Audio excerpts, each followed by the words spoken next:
Hello everyone र स्वागत छ मेरो फेरि नयाँ भिडियोमा। र गाइस यो फेरि आज धेरै दुःखद घटना घट्यो है गाइस। र हाम्रो मेमी चाहिँ खस्नु भएको थियो उहाँ दलमा गाली बस्तीमा। र त्यहीँ जाँदाको एउटा यो सानो भिडियो मैले बनाएको गाइस। र गाइस र यो मरौ चाहिँ आज चाहिँ कहाँ भएको थियो भन्दा चाहिँ दलमा गाली बस्तीमा। र गाइस है प्रकृतिको सिद्धान्त त्यही हो है, जन्मेपछि मर्नैपर्छ एक दिन। र मेमे चाहिँ के भएर चाहिँ खस्नु भएको थियो भन्दाखेरि चाहिँ उहाँ फारस जानुभएको थियो रहेछ। र अलरेडी मेमे हाई प्रेसर भएको थियो रहेछ। अन्त हाई प्रेसर भएको कारणले गर्दा चाहिँ है रुखबाट लड्यो भनेर चाहिँ लड्दा है त्यहाँको मान्छेले देखेर चाहिँ हस्पिटल लगेर चाहिँ होइन गाइस जाँदा हस्पिटल एउटा हस्पिटलबाट भएन, अन्त सिलगढी ट्रान्सफर गर्दा त्यतिकै मेमेको देहान्त भएको रहेछ हो। र गाइस हामी चाहिँ है जन्मेपछि एक दिन मर्नुपर्छ।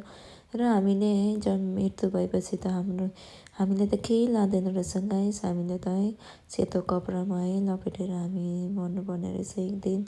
र गाइस म चाहिँ के भन्न चाहन्छु भन्दाखेरि चाहिँ हामी सबैजना है अब मरेर लाँदा त केही लाँदैन रहेछ। र हामी मरेर लाँदाखेरि चाहिँ गाइस हामी अहिले नै हो रहेछ है हामीले चाहिँ धर्म कमाउने।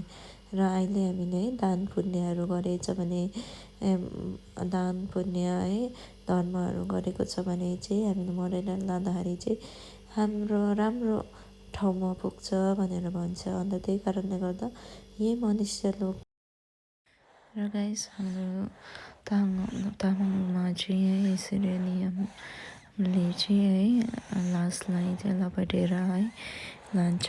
र मलामीहरू पनि साथमा जान्छ है। र सबैको है आफ्नो नियमहरू हुन्छ। कतिले लासहरू है जलाउँदैन, कतिले चाहिँ लासहरू है गाड्नुहुन्छ। र हाम्रो चाहिँ तामाङमा चाहिँ लास चाहिँ जलाउने प्रथा छ हो। र गाइस त्यही हो। गाइस है हजुरलाई यो भिडियो हेरेर कस्तो लाग्यो कि है कमेन्ट गरिदिनुहोस् होला है।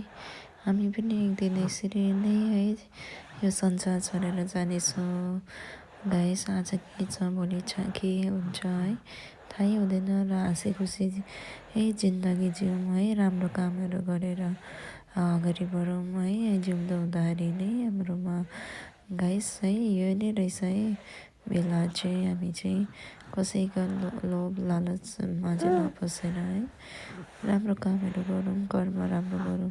त्यही अनुसारै हाम्रो भोलि पर्सि मरेर गएर चाहिँ है अब है राम्रो हुन्छ। र यति भन्दै है हजुरहरूलाई यो मेरो भिडियो कस्तो लाग्यो कमेन्ट गरिदिनुहोस् होला है। र गाइस बाई बाई।